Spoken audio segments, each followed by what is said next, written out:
We're yes, we're True. we're live, everybody. Hi. Okay. And that's when they Go. made me their chief. Yeah. Go ahead, Nick. Okay, Yeah, I go was for it, just Nick. saying, it's funny the way she referred to you like, like anytime Shives. For some Yeah. reason, like referring to you by your last name made me realize, huh, Shives sounds like a gangster name. Ah, Part hey. of a family. Nice. Yes, you're going to say, yeah, you need to talk to Shives. He will hit you up. Or, yes, go ahead. Shives will hit you up. You know what's funny is my close friends. I mean, like Dana will say, TikTok Shives like as a joke, but for the most part, my close friends and family, they never refer to me by my last name. They always just call me Steve. But my younger brother Danny, he is Shives. Like all of his friends call him Shives. So yeah. That's funny. So Actually, when Geek just did that voice, it made me think of Bugs Bunny versus the Gangsters. I forget the name of the episode. It's like, if my friend Rocky was in there, would I throw a lighted match, turn the gas on? You're like, you might, Travis. You might, yeah. Would I throw a lighted match in there? I was gonna say I never made the gang affiliation with you because Steve is such not a It's it's not a gangster name. But It's Danny not, Shives. That sounds like I feel it a little bit. And you know what? Because so the Shives surname is Scottish in origin. I can't think of any famous Scottish gangsters, at least outside of Scotland. I'm sure in Scotland there are Scottish gangsters that maybe people would know about, but outside of in the United States or in other parts of Europe, I can't think of any infamous Scottish gangsters. But it's unless you count Sean Connery. Oh hey, Sean Connery. Yeah. did it's Connery kind of ever? funny to Did Connery? Oh, I guess in real life he was a gangster. I was going to say, did he ever It's play a kinda fun- gangster? Go ahead, Nick. It's just kind of funny to me how often writers fall back on Scottish names, just because like they've got such oomph. I think it's all the ones that start with Mick or Ol, like O'Donnell or McLeod or McFly. Yeah. And Yeah. people who aren't familiar with that, they might just hear a name like that and go like, "Oh, that name's kind of neat. That has some punch to it. They must have made it up." It's like, no, it's a freaking real Scottish name. Yeah, they didn't make. There are real people. Name that. McLeod. McLeod. I There found could out- be only one. There should have found been out only that one. my great grandmother, who we thought was McDonald, was actually MacDonald, and she was Scottish. One of my cousins figured that out, and so I was like, so I got a little Scottish in there too, a lot of Irish, and like a whole bunch of African, as you might expect. Yeah. Yeah. Oh, you might have tipped off to that one. Although I have passed for pretty much anything brown. Yes. I'm gonna try not. Oh, go Miami, ahead. Western Africa, we were like first on the boat. Go ahead. States are gonna like encounter their first Scottish person, be like, "Why are they pretending to talk like a dwarf?"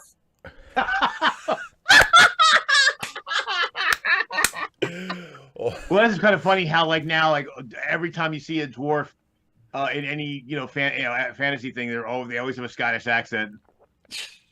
There was something in a comic series called Rat Queens, which they had a dwarf character in the party, and for the early issues, she had facial hair, like a big beard and the braids and everything, and that was a cultural thing because it's just tradition. But eventually, she does shave her face because she wants to look, I guess, like her other friends, standard feminine or something. And apparently this causes a rift between her and her dad. He's insulted that she would reject her heritage and show her filthy, clean-shaven face instead of like proudly wearing a beard like a proper dwarf lady.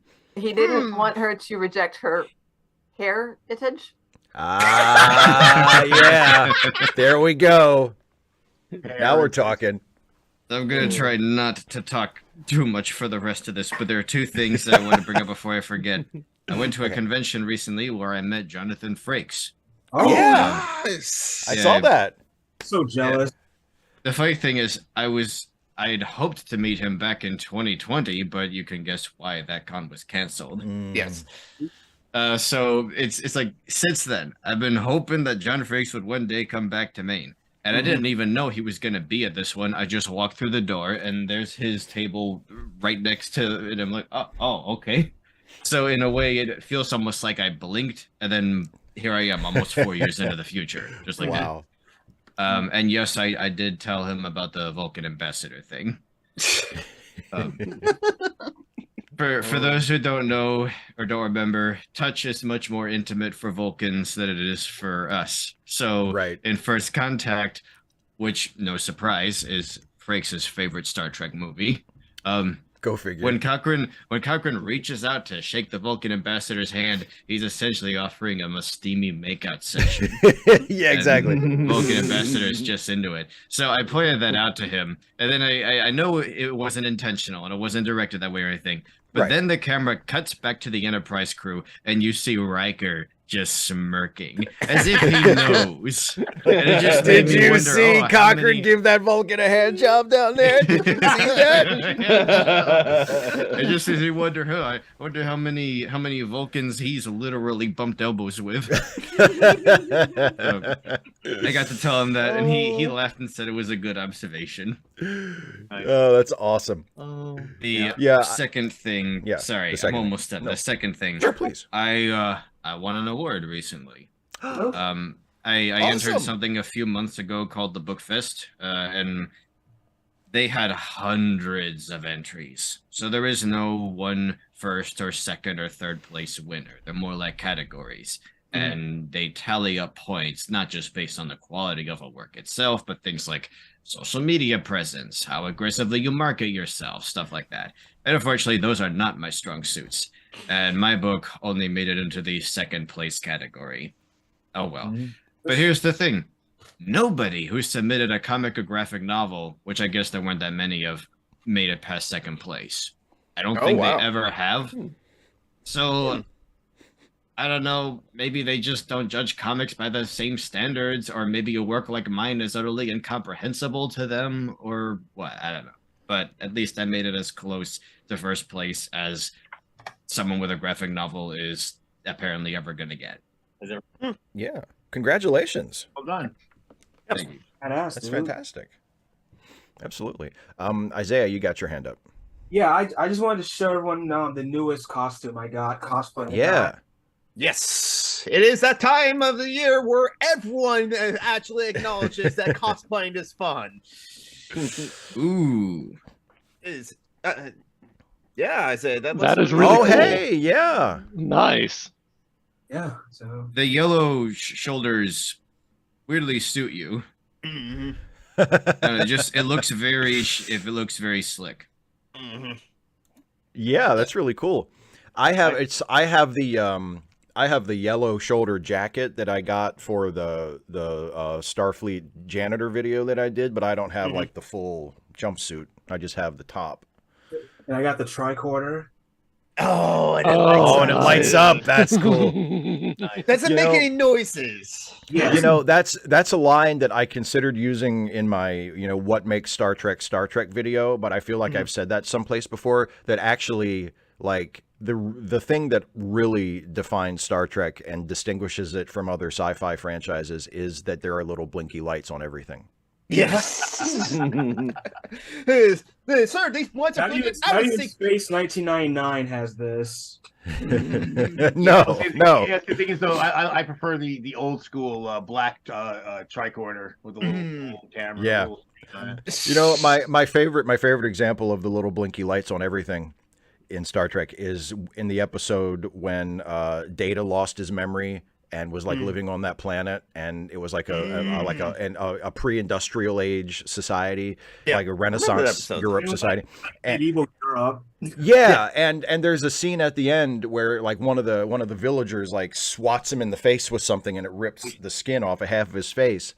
And there's little blinky lights all over, like the fucking like the under the part where skin is supposed to be. Why are there blinky lights underneath his skin? It doesn't make any practical sense It whatsoever. doesn't make any sense, but it's Star Trek, and you need to have those. People expect to have the little blinky lights. Century, so things are just going to be like, oh, blink, blink. It's the 24th century being envisioned Yeah. At the end of the 20th century. As someone who does controls for a living, I disagree. Oh, really? Please. Oh, absolutely. Because there are things where we put lights on so that somebody from across the room can look at something and tell that everything's okay. We do it on purpose all the time. Data's face is just filled with diagnostic things. Oh, right. Well, right. So this way, just say he was on a bench and you're fixing him, and you take the covering off, and you can look at the status lights without having to hook up anything. You don't need any special tools to figure out. Oh, his winger knuckle valve is out of alignment. Okay, we have to get the tool for the winger knuckle valve, and I go fix that. Whatever it is. To be fair with Star Trek, Next Generation, that is, the L cars is still looks very futuristic even today. I will give sure. And that was one of the things, like, I think whoever came up with like the graphic design for the Okuda, I think, who did the controls and the display screens for all the, he did it for everything, but particularly for the Starfleet stuff. It's not just people typing stuff, like you can't really tell what they're doing.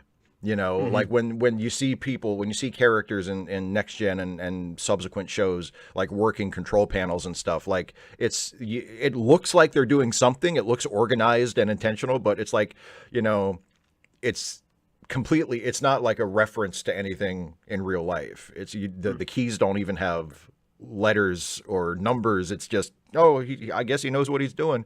Well, I hope he does. This is actually why, Enterprise got a lot of criticism when it first came out, because the panels look very archaic and stuff like that, and people were like, "Oh, this is crazy. This is the 22nd century, and why wouldn't it be?"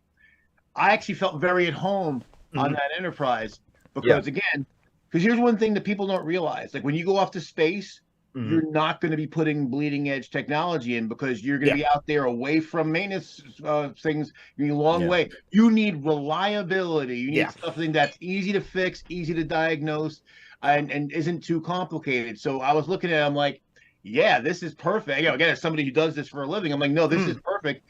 And just like, I remember it was a big deal in the early 90s. No, actually it was the late 90s when they it was a few years before they probably in like 98, 99, when they replaced the CPUs with 486 equivalent processors, which was already like obsolete everywhere else. Like, no, we know these work and all that. So like, no, that's realistic. Well, plus, what's the point of something like Enterprise if the technology doesn't reflect the times? Imagine if they had an Enterprise that looked exactly the same as other Enterprises. I think it's the best route they could have taken, to have a smaller, more old factory looking one. Yeah, well, and that's one of the reasons why, despite, I have my ups and downs with Enterprise as a show. Oh yeah, but even in the terms fans. But in terms of the production design, especially of the ship, it's one of my favorite Star Trek shows. It feels like a period piece. Yeah. Well, and it feels like an actual ship. It feels like a spaceship. Obviously there's creative license and it's a fantasy, and it's, it's even the Enterprise is way bigger and more spacious than like a real life spaceship would ever probably be. But, they have like the control panels have mechanical switches, and, they have the flat screen monitors that have the buttons on the side, and they have to push a button to open the doors. And, it's very mechanical and very industrial.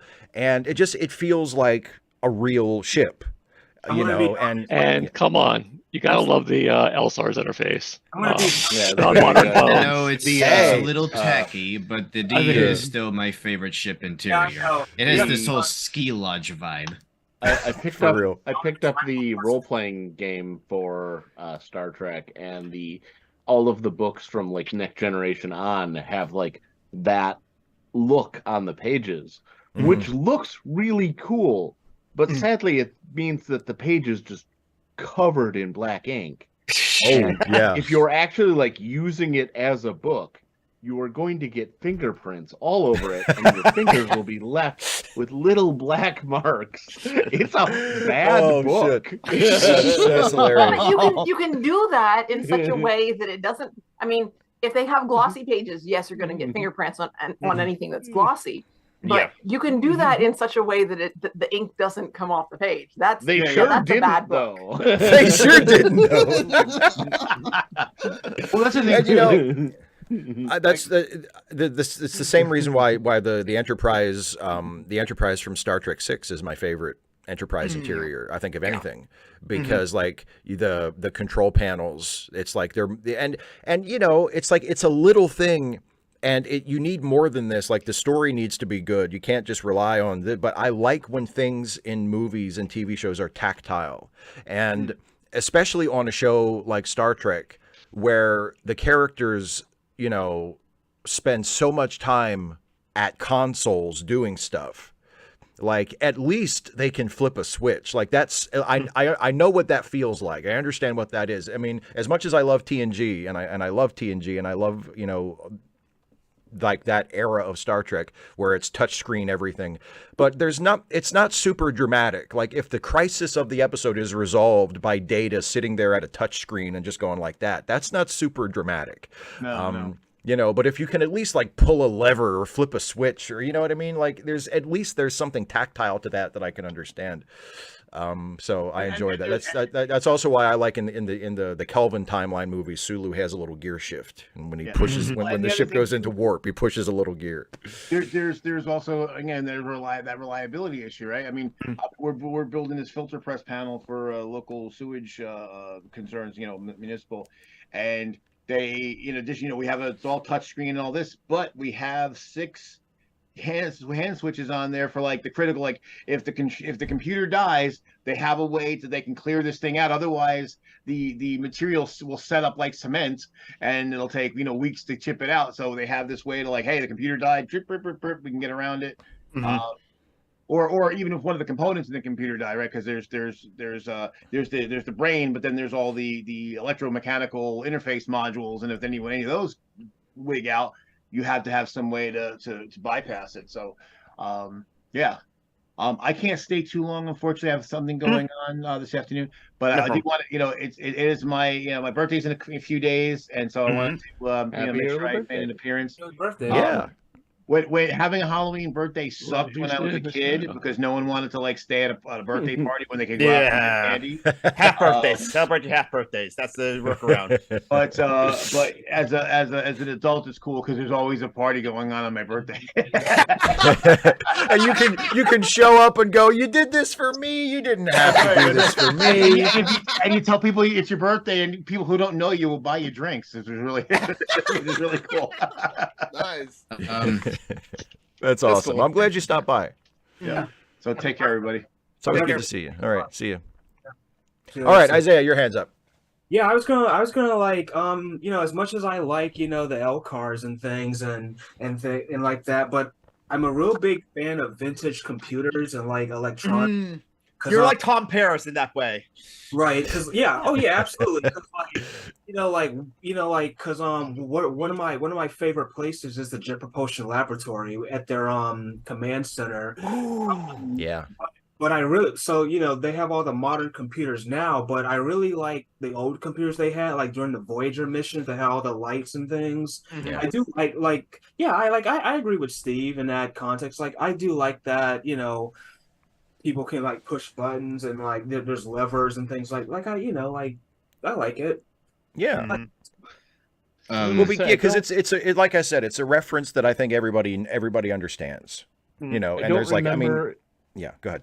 I don't remember if they did it all in TNG, but I remember like in Voyager to like flash things up. Sometimes, even though they had the similar touch screens, they'd like have this one motion where they'd like put all of their fingers and then move it forward like it was a thing as well. Lever.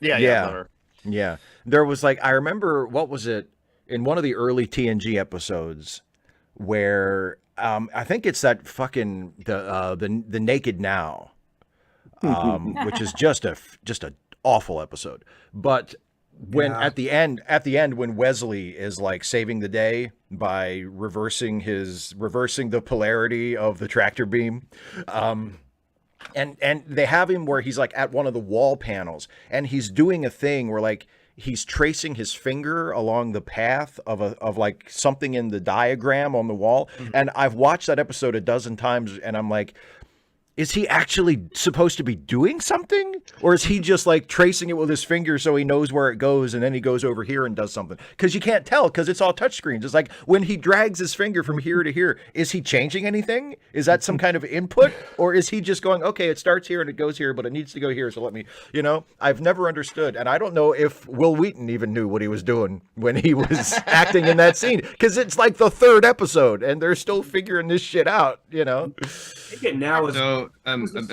like a replay from like the Naked Time. That's basically what that was. Oh yeah, yeah. Well, and a lot of times with touch screens now, there's visual and tactile feedback for like if you're swiping or tapping or something, there's some feedback Or should be. that helps you. A lot of times there is. Sometimes there's not, but a lot of times there is, because of people, developers have gotten feedback that's helpful for users. Yeah, I need to know whether I'm doing a thing. Or did anything happen? Or if I need to do a thing differently, if I need to, press harder to get this accoused, or Is this working? I'm not tapping in the right Is this place. working? Yeah, exactly. Go ahead, Nick. Oh, okay. Now I remember. So your episode recently about people's right to end their life in Star Trek. Oh yeah. That episode, the resolution. I remember the first time I saw that episode, and I was just so angry because I was frustrated with this stupid culture where, like, their entire planet, their entire species is going to be gone within a generation or two. And if they just break their rules, bend the rules a little bit so this one guy can come up with a solution, because if he dies and the younger scientists don't complete his work, well then shoot, they're all gonna die. Because they couldn't just make an exception this one time. It's that kind of frustration where one of my friends, who's like I think they're of Native American descent, they said, sorry, I'm having a massive brain fart. It hurts. Brain fog, long COVID. Okay, they said that episode sounds like it was written by a white guy.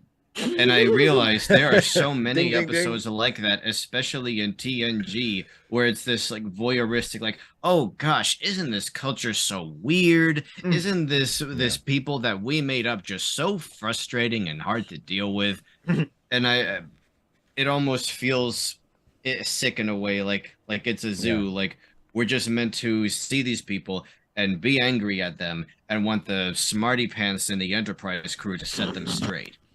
There's something weird about that. Well, and what's really voyeuristic.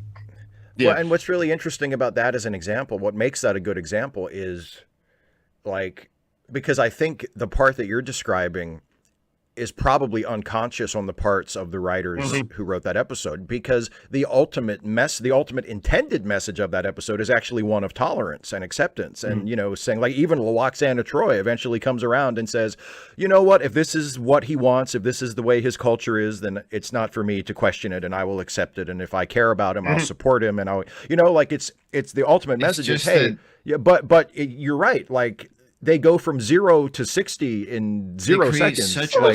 They create such a stupid culture that, of course, you're going to be frustrated by them. Yeah, and you're right. Like they're in a situation where like their sun is going to render their planet uninhabitable, and I think they said like another 40 years. Like they're at the end of their planet's life cycle in terms of their civilization, and if they don't, stubborn.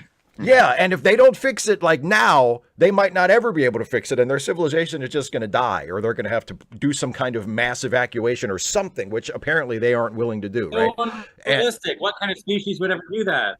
Yeah, I know, that's crazy. We would look up. They probably no one would never. But they probably weren't thinking about that at the time.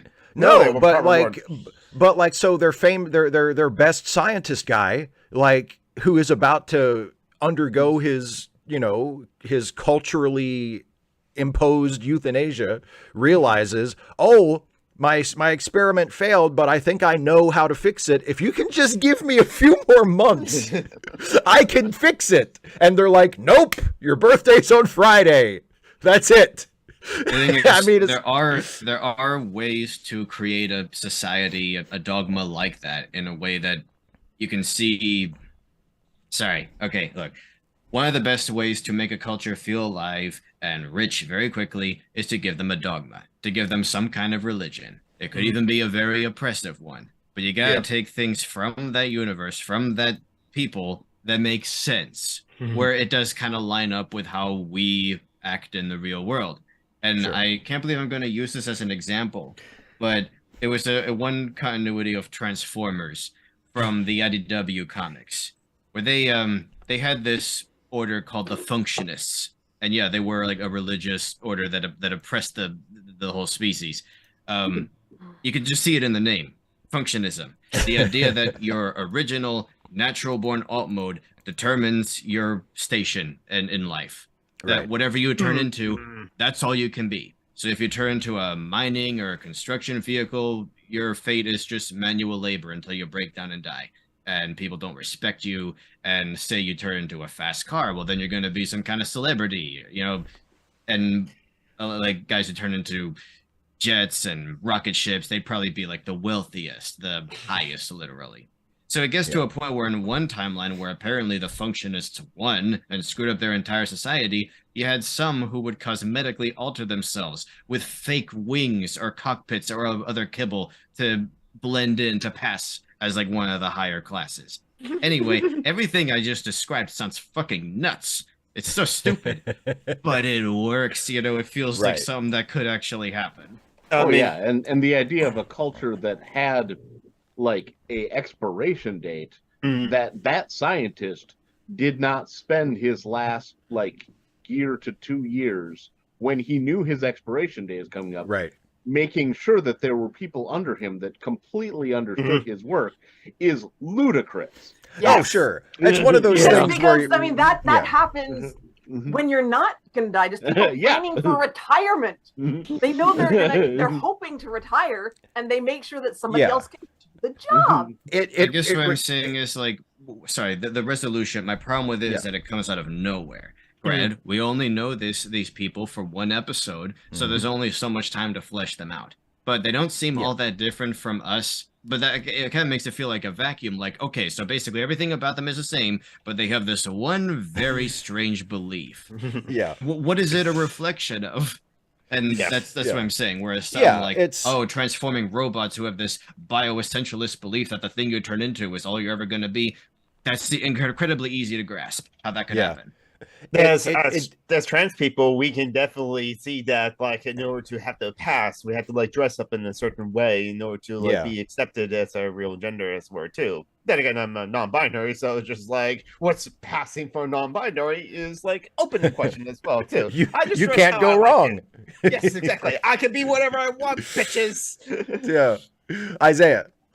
So how do we compare the resolution to the episode Ethics, where Worf, is it called the Hekba? I don't know. The please kill me Klingon ritual. Yeah. Oh yeah, that one. The assisted suicide ritual. Yeah. I actually respect a lot of Klingon traditions, even though they're not real. But I actually respect a lot of Klingon traditions, because I'm like, I mean, if like, and Picard actually like had to like set Riker straight on that one. It's like, I mean, like for us that's a disability, but for a Klingon, I mean, if they can't face it, like, I mean.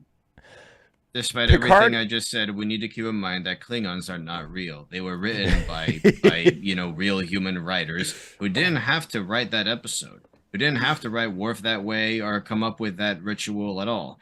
And so, we can still criticize it. We're not actually disrespecting anybody, except maybe the writer. But look, sorry, that episode is very, very offensive to people with disabilities who may not be able to walk or have some other injury, and who still find life very much worth living, and who find Worf in that episode, not even just the character, but the way, again, he's written, the way the writers chose to do that episode is awful. It's a tough episode because, like, you're right. I mean, and I mentioned this in my video about it. Like, there are thousands, millions of people in the real world who live with injuries, equivalent to the one that Worf suffers, and even worse, and have fulfilling, happy lives, and like I'm sure still experience problems and still maybe go through depression every now and then, but it's something that can be managed and dealt with, and you can still live a long, fulfilling life. And Worf is like, within 5 minutes of his diagnosis, Worf is like, Riker, kill me. Like, an easy fix for that would have just been to have somebody with an opposing viewpoint. Somebody who is disabled and who keeps on keeping on, and not use them as like inspiration porn, but maybe have them call Worf out. Maybe have them say something like, people told me that I was better off dead, and have them basically shame him. Yeah. Well, I mean, here's the thing though. The other reason why I think that's a difficult episode is that even though I think the writing of Worf is problematic for the reasons we've discussed, because he is representing people who have suffered traumatic spinal injuries, and from his point of view, it's like, oh, this is the end of my life, and that's not the way it is for people in real life, and we shouldn't be furthering that attitude, like, well, if you get a spinal injury, you might as well check out because it's a fate worse than death. Like, we don't want to popularize that idea, but at the same time, within the episode, Worf feels the way he feels because of a deeply ingrained cultural thing. Yeah, you gotta remember. Yeah, we're judging disability by human standards, and everybody in the episode, with the exception of Captain Picard, is a total dick to Worf about it.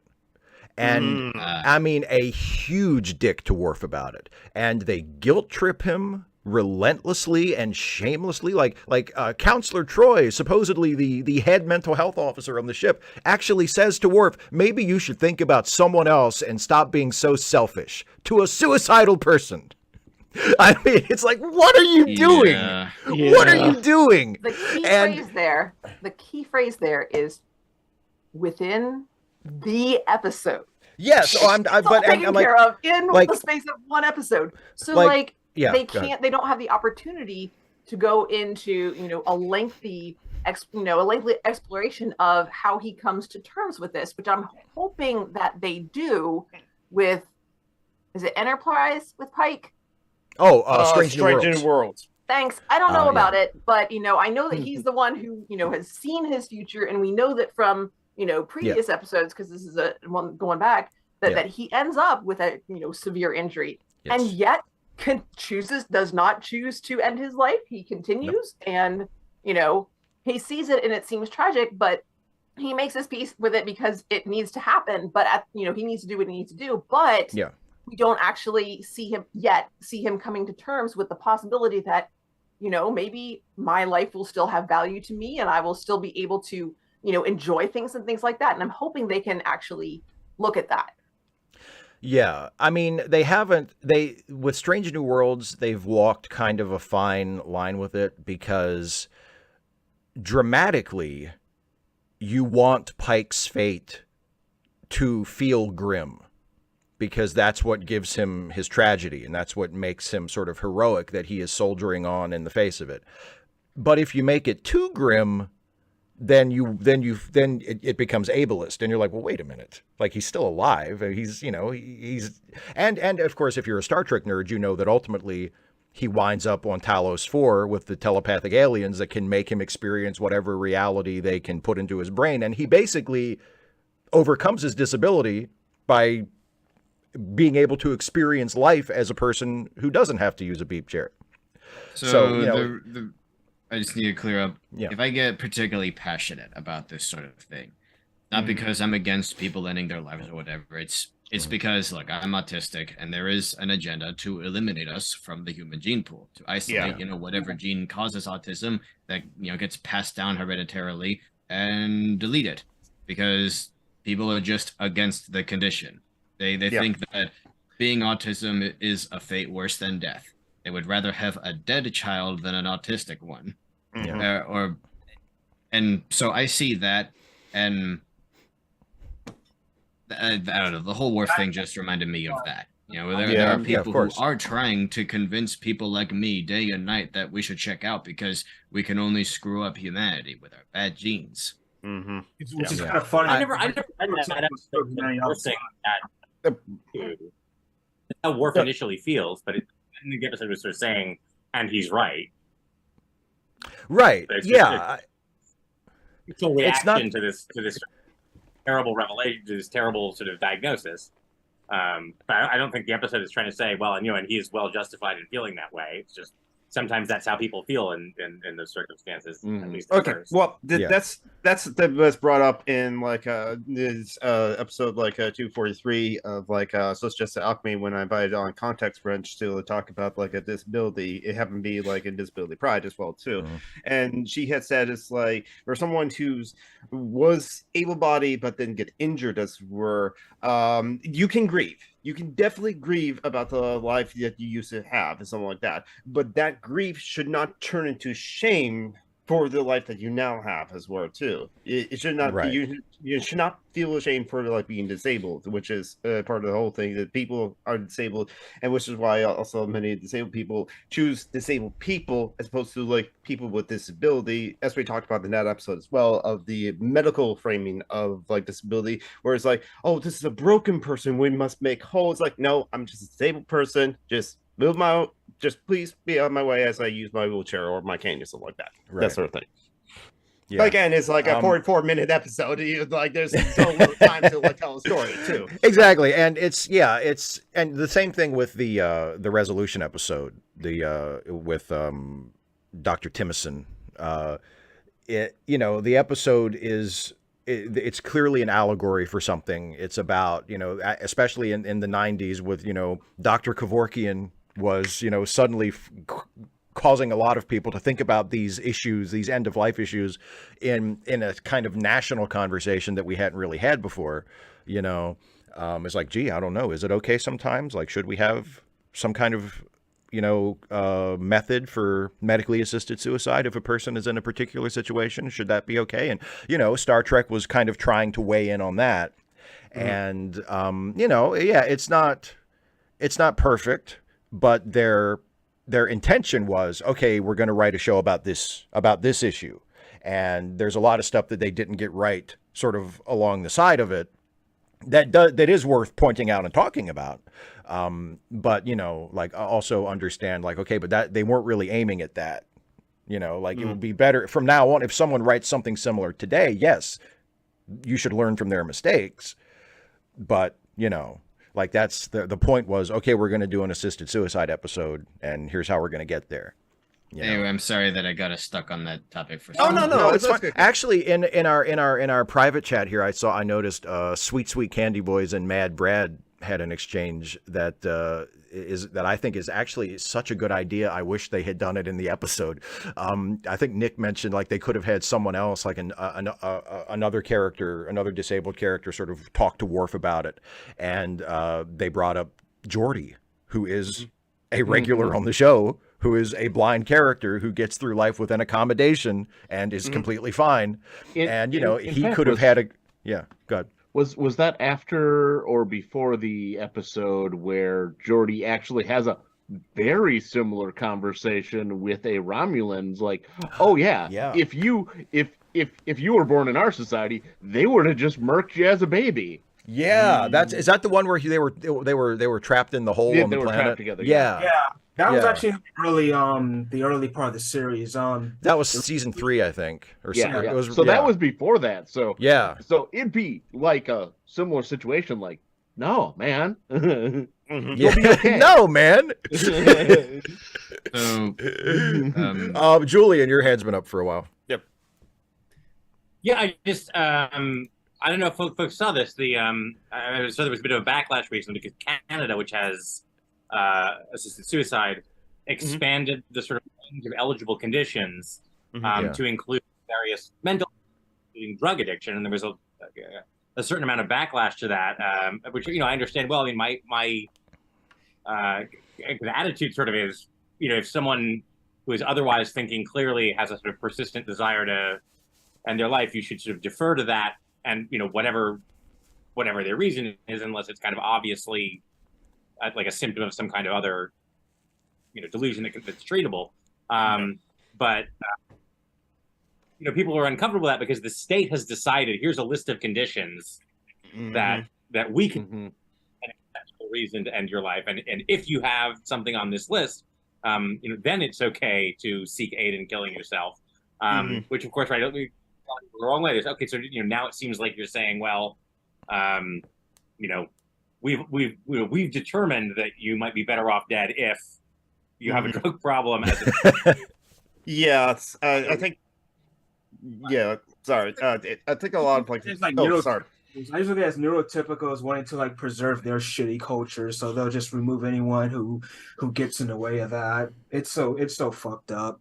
Yeah, classic supremacy has where and many disabled advocates have like talk about there's a conversation about that of where it's like who is deciding that like this person's life is not worth living as it were, and I think there has to be some autonomy to like the individual as well. It is. Yeah, so that's I'm an able-bodied person, so like, and so far as I can know, I'm not mentally ill. So it's like not my place to like weigh in on. Well, here's what I think we should do, maybe, like, but I want to listen. I want to like research that as well to like inform myself on that. Maybe like autistic people who pass because Elon Musk, so it's like Elon Musk autism versus Greta Thunberg autism.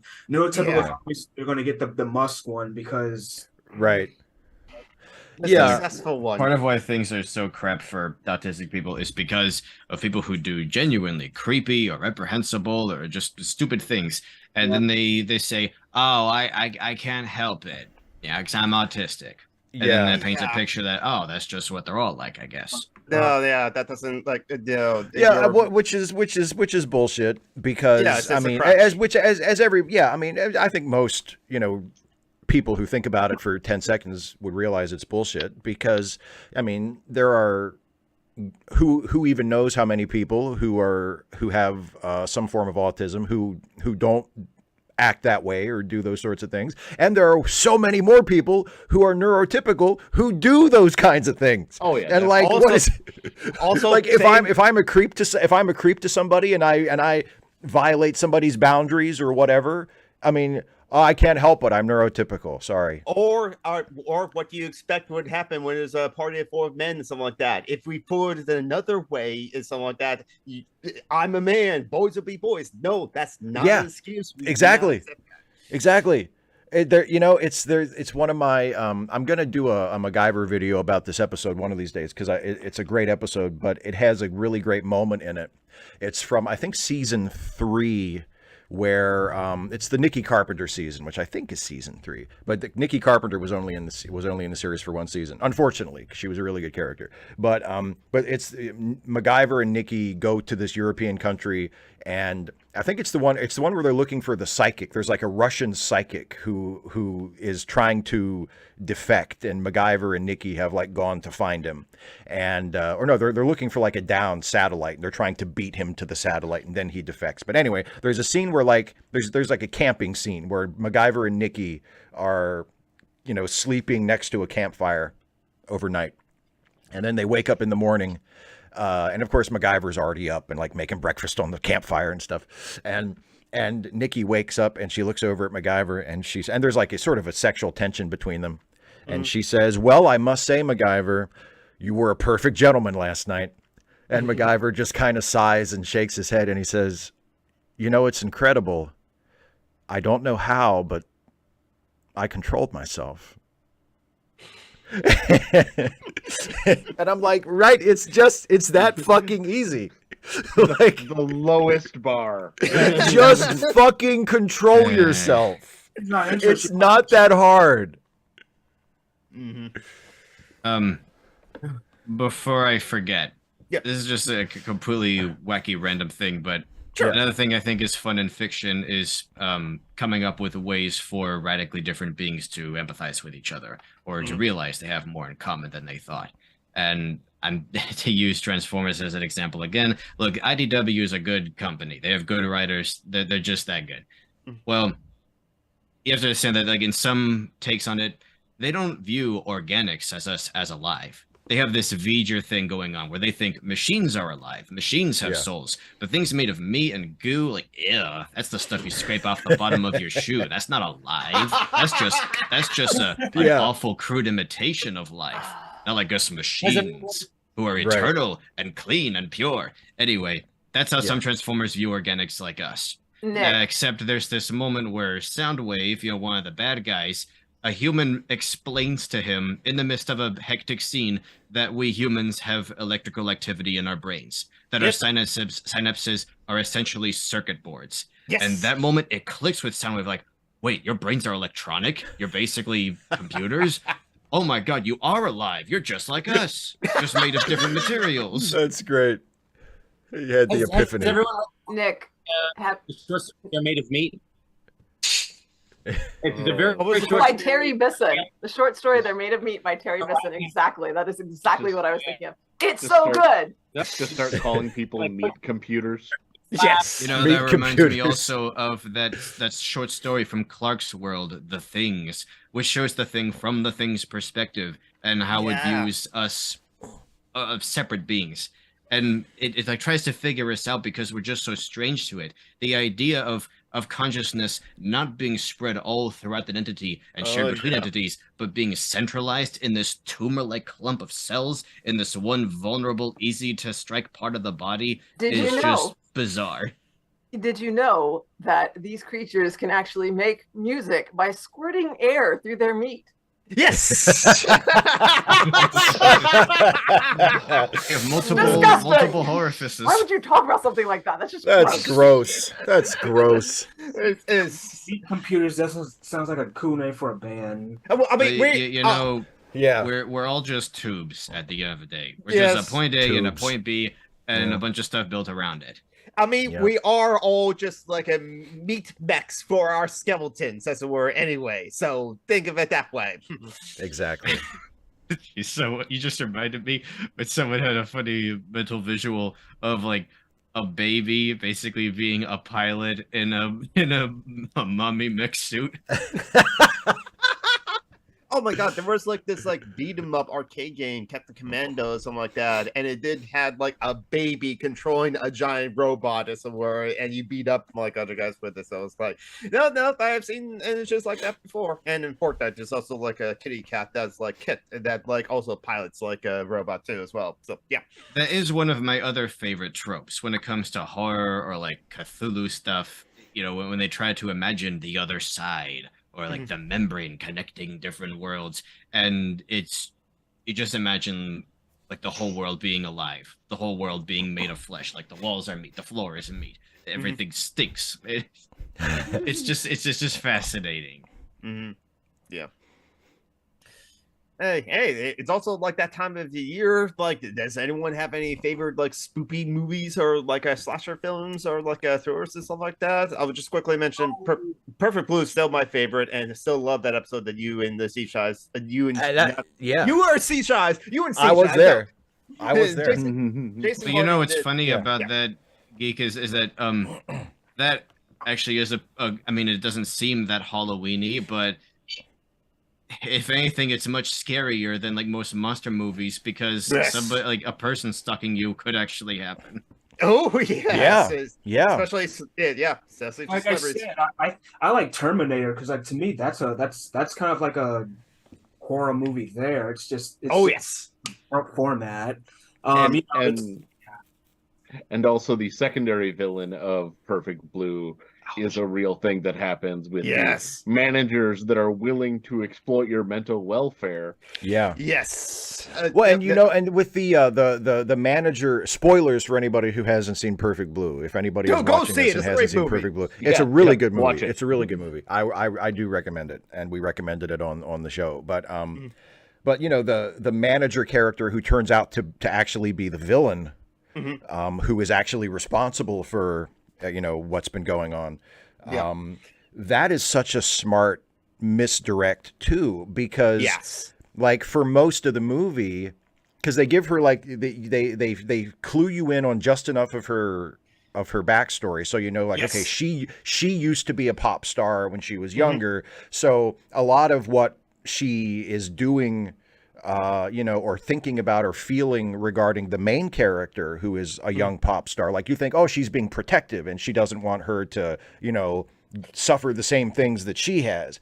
And then it turns late in the movie and you realize, oh no, it's like an obsession.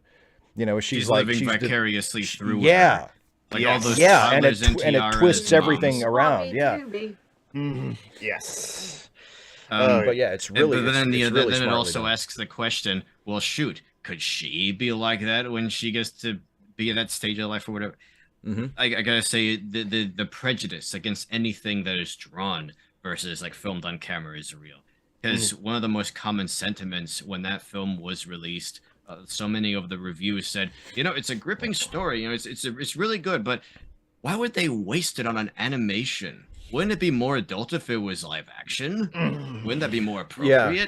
See, my reaction was pretty much the opposite, because I had never seen it before I watched it for our podcast like a month ago or so, whenever we reviewed it. And my reaction was like, why don't, and I know what the reason is, it's commercial reasons, just because they don't think there's an audience for it. But I mean, but rhetorically, I ask myself, why don't American animation studios ever make movies like this, like that kind of animated movie where, yes, it could be a live action movie. Like there's nothing in the movie that demands that it be animated. They just chose to tell this story through animation because why not? It's, it's another way of telling a story. And they said, here's a story, let's make the movie. If that script was made in the United States, it would definitely be a live action movie. Like nobody would even consider making it animated. Literally. Let's just say Eon Flux.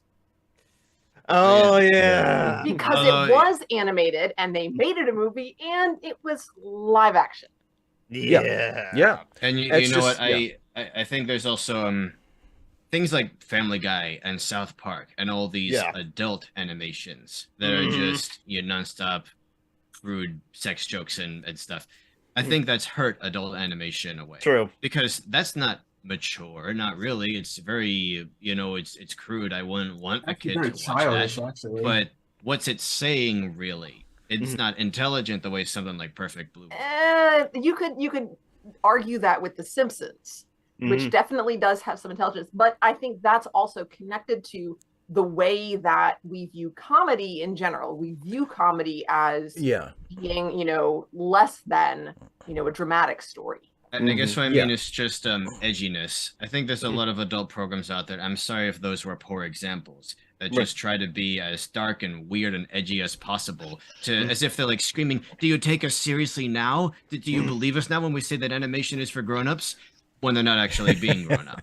It's like a teenager who's trying to appear more adult. Almost all Western adult animation, whether it's good or bad, and it runs the spectrum from some of it is fantastic and some of it is awful, but it's almost all adult Western animation is comedic.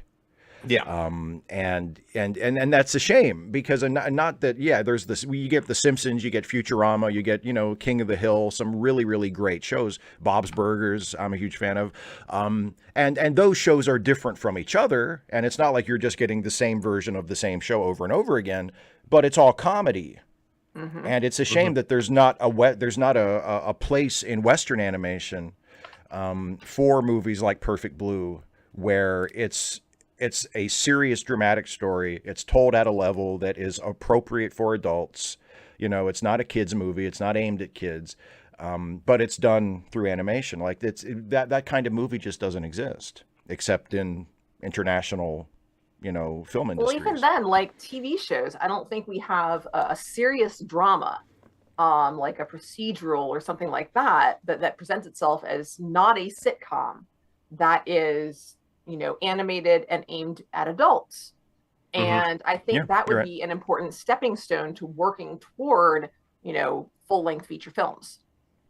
I agree. Yeah, animation across the board, TV and movies. Like it's either for kids and teenagers, or it's for adults and it's comedy. And let's be real, a lot of these live action movies, like a bunch of the superhero movies and stuff, they're just cartoons. Yeah, exactly. Those cartoons happen to have real actors in them. I can't believe I just said they're real actors. It's real actors. Well, because that's another prejudice. They think that voice actors aren't real actors. No, The funny thing I've noticed is people who make a career entirely out of voice acting, they tend to be the best at it because they throw their whole self into it. Whereas people who may be used to being on camera, now that they're behind a microphone and the camera's not on them, they might not animate the rest of their body as much to get into the role. And oftentimes you'll see like, oh, we brought in these big names to voice these characters, and they sound so flat compared to the kinds of roles they're usually in. Because they're not voice actors, they're real actors. Or they think that like voice acting is kind of beneath them. Richard Epcar would like he like does the voice work, and like he didn't name names, but there was someone that came in and thought like, oh, this is easy, I'll just read my lines, and he's just like, no. Richard Epcar had to train this actor in voice acting, which is more correctly acting with your voice as well. Well, because it's a completely different discipline. Like you have to, I mean, especially if your background is acting, like live action acting in film. Because if you're a live action film actor, a lot of what you're trained to do is to do less. Yes. You know, like, hey, the camera's right here. The camera can see you. You're doing too much. Do less. Just reminded me of Benedict Cumberbatch crawling around on the floor on all fours, pretending to do the motion capture. At least he was putting his body in. But like, but if you're doing voiceover for animation, I mean, you can't like. There's a fine line. You can't underplay it, because all people are ever going to get of your performance is your voice. So you need to convey things through your voice in maybe, a larger way than you would if you were on camera. So you can't underdo it, but you can't overdo it either, because overdoing it and I think because there are times that there are different setups when you're on camera. There may be times when the camera is behind you. And so, like we had some in Shakespeare in Love, where just based on the way we were blocked, somebody was sort of most of the way, like 3/4 turned, not completely, but 3/4 turned. And so the director called that backding. Like you really have to focus with your voice as well as more physical body movements, because most of the audience is not going to be able to see your face. And I think there are some times when that happens in film. And so anyone who is effectively trained will be trained for situations like that. Well, yeah. It's not the basis of the discipline, but there is some element of it there. And you still don't want to overdo it. Like there are different things that you can. Yeah, you're right. If whether you're on stage or you're doing voiceover acting or whatever, you need to be able to indicate things without indicating them. You need to be able to make sure the audience gets the point that you're trying to put across without overdoing it, without going over the top, without, just having a voice, like, a narrator come in and say, this is what he was thinking at the time, and those are different skills, and there are different things that you would do in different situations. And if you're trained as a live action film actor and you've never been in a situation where you had to act just with your voice, I can understand why maybe a voice director would have to take you aside and say, okay, just try this instead of what you've been doing. And, because it's a skill that you've never used before. Okay, Julian, you can go next, but like then Isaiah, you finish your point, Julian, you finish your point, and then Daniel finish your point, and I'll just like put the plugs and links and show you links into the and then I'll finish everybody's points. Because then the show will be over. It is your show. It is your show. So Julian, technically, yes. I was getting at one reason you don't see kind of, I don't know, super serious sort of straight drama in animated form, because I do think, I mean, at the sort of the very top level, at the kind of the Daniel Day-Lewis, Philip Seymour Hoffman sort of level, a well-written drama is not going to have everything that's going on in their emotions or in their mind in the script. It's going to be done with very subtle work, an eye movement or a gesture that is, I think, it's very difficult to convey the sort of subtle internality that a really top-level actor will do in animation. And so I agree. It's hard for me to the animators to draw that. They can animate, those facial expressions, and some do it very well. enough as good as a human face. I think, thinking of some of those very top level performances from someone like Hoffman or Jeremy Irons or people like that. It just takes it's more expensive to do that in animation, as it were. So yeah. Well, and I would say, as I said a minute ago, like it's just different. Yep. I mean, yeah. But like, anyway.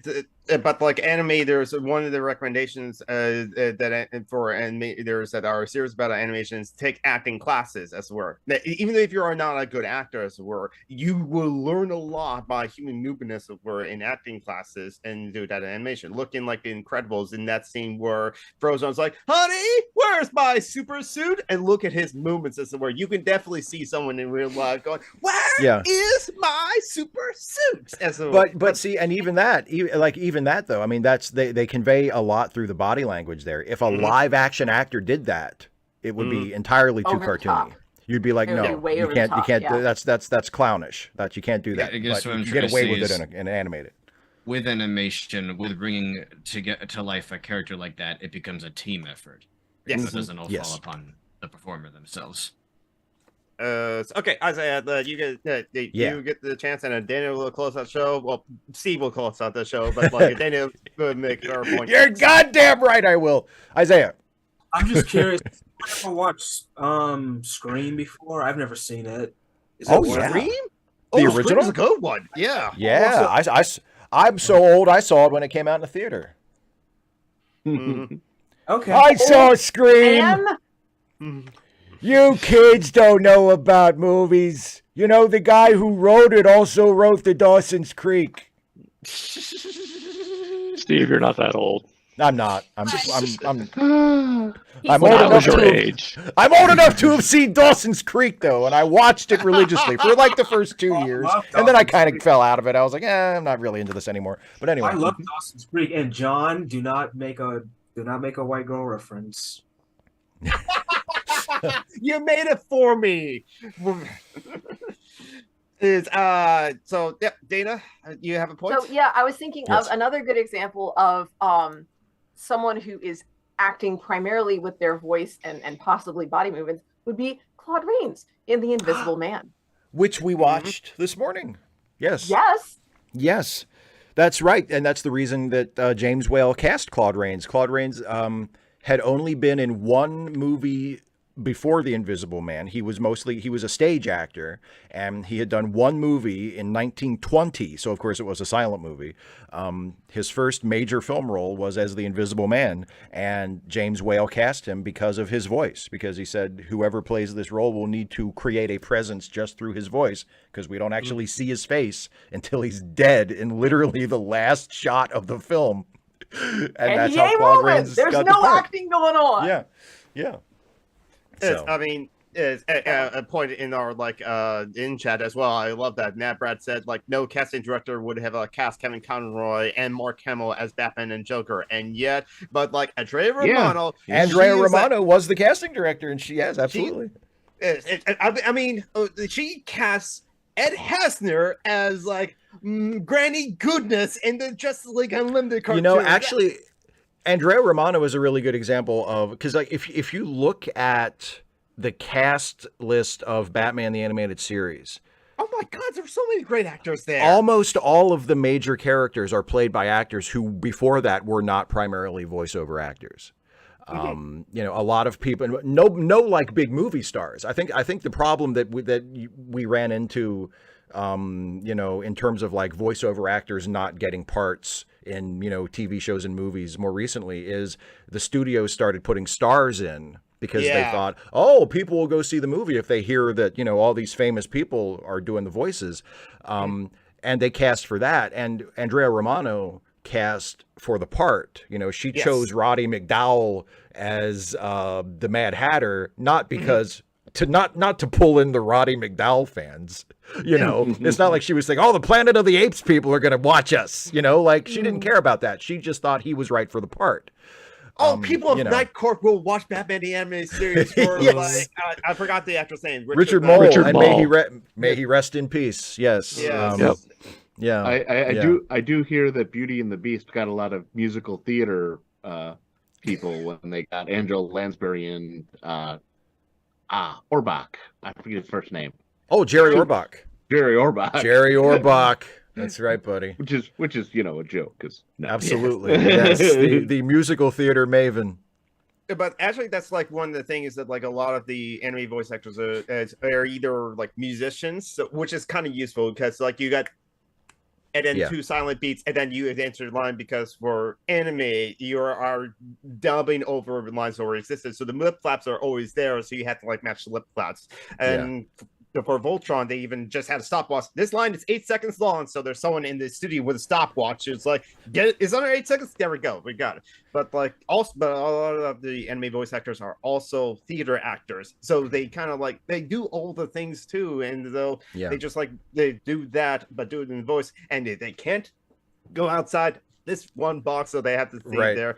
In fact, like Bill Bosley, who plays Jet in Cowboy Bebop, saw when Steve Bloom was doing the movie, he was like reverse bobblehead. His head stayed still in front of the microphone so that like the lines to deliver, but he was doing all the kung fu moves with his body. You know, like, that's awesome. Steve Bloom is also just a huge fan, so he nerded out when he got to be Wolverine, as it were. So I just realized he must have looked like a chicken doing that, because chickens are really good at keeping their heads perfectly still while the rest of their body does this. The rest of their body. That's awesome. You mentioned matching the mouth flaps. I want to share one last little piece of trivia that I'm sure most people already know, but it's about like matching lip sync to when you have to re-record dialogue. In Star Trek II, there's a scene. It's right after Admiral Kirk comes aboard the Enterprise for the first time, and it's the one where he walks away, and then Spock and Savick have that little moment aside where they say a few lines to each other in Vulcan. And when they shot that scene originally, they're not speaking Vulcan, they're speaking English. And that's the take that they had of Leonard Nimoy and Kirstie Alley just speaking English. And then at some point later in the production process, somebody, I don't know if it was Nicholas Meyer or somebody, decided, oh, you know what, they should be speaking Vulcan in that scene to make it seem more confidential. You know, they're speaking in their own language.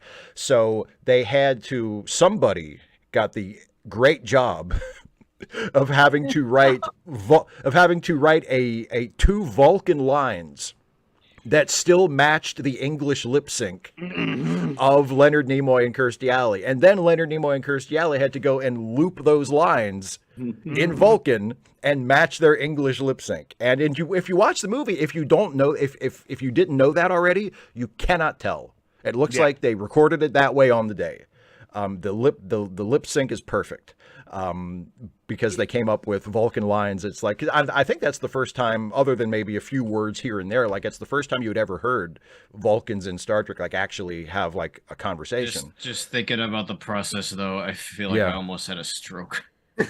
Oh my God. I wouldn't even, it's like, okay, wait a minute. Okay. So okay. So Vulcan, okay. It has to sound different, but it has to be enough like English that it makes sense when they speak it. You know, it's ridiculous, but they managed it, so probably do it. I could just like Quantum, you know, something like translate it. Just make it up, like I said in my Klingon video. Just make it up. Yeah, just make it up. Dare you? The funny thing is, they didn't. They did and they didn't. Like they actually constructed a full-ish Klingon language because they were using it so often. Yeah. And they didn't want to get complaints about continuity. Matt, Brad, your comment, I love it. Damn it, I only know Klingon. Yeah, exactly. Vulcan? What the fuck? We're doing that too? Wait a minute. All right. This has been fun let's wrap this baby up. And say, what do we have coming up on the Steve Shy channel that people can look forward to that you have coming? Tell us about it. Well, thank you for asking. So tomorrow is the video I mentioned earlier where I'm playing an old man ranting on the porch. That's tomorrow. And then Wednesday is another video in my Best Superman Ever series about Action Comics number 1000. And then the week after that, so not this coming Wednesday, but next Wednesday, is going to be another Best Superman Ever video, because I decided to go ahead and write 2 of them at once. And that's about another part of one of my favorite versions of Superman, the Superman radio show from the 1940s, and where I talk about Superman's forgotten arch nemesis, which is a character named George Latimer, who was a major villain of Superman on the radio show, who, for whatever reason, to the best of my knowledge, has never been adapted in any other form. We've never seen him on TV. We've never seen him in the comics. We've never seen him in the movies. But he was a big deal on the radio show. So I talk about him. And then, of course, this coming Wednesday, Dana and I are doing another Trek Reluctantly. We're watching Poirot this week. And I think that's it for stuff coming up in the near future, at least stuff that I've thought about already. Yeah. And Steve, this is people watching in the live chat. As far as I've heard going to live chat, you got a couple of super chats from like John Burns as well. But like they probably want to like join in this fun conversation that we have today. So like, Steve, how can people do that? And by the way, thanks John for the super chats in the chat. I usually don't pay close attention to the YouTube chat when we're doing these, but thank you very much. So if you want to support this channel, you can become a patron at patreon.com/Steve Shives, or you can become a channel member by clicking the join button. And for either one of those at any level, whether you become a patron at $1 a month or on up to however much, or a YouTube channel member at whatever level, one of the benefits is you get the opportunity to take part in these once a month, which we do on the last Sunday of every month, and they are open to all patrons and all members at all levels, although I do lock the call if we get to 13 people in here at once. I do cut it off at that, so it's not complete chaos, just largely we didn't fill up this time, chaos. No, we filled up the last couple of times, but we had a couple of open spaces for this one, but it's fine though, because we can all talk. Like, yes, it's not like I ever have to worry about there being dead air in one of these. It's like, oh no, somebody's going to say something. But I just like talk to you guys about my cosplays that I do. Exactly. We all have stuff to talk about that we're more than willing to talk about. So I just I feel like if there was like 3 of us, we'd still have no dead air. Oh God! Depending on the 3, yes. Depending on the 3, absolutely. It would, yeah. Here, there's never Joe, the Celtic Joe, Serious Mind, yeah. Lauren, yeah. Oh yeah. There's exactly. That's never been any. I've never gotten ready to do one of these and thought, oh gee, I hope we have something to talk about. Like, that's never been a problem. So anyway, patreon.com/Steve Shives, or click the join button if you want to support my channel and have an opportunity to take part in one of these. And we'll be back in another month. The next one will be Geek. You can check my math on this. Will it be the 26th? Probably. I believe it'll be the 26th of November will be the next one. That will be after final Sunday of the month. So that'll be after my birthday. Woohoo! Yes, so 26. Okay. So all right. So what's up? People are talking. Phoenix from First Contact. Oh, hey! I noticed that. Nice. Oh, that looks cool. Yes. That's a cool one. All right. On that note, end of show. See you next month, everybody. Bye, everyone. Bye, everybody. Union.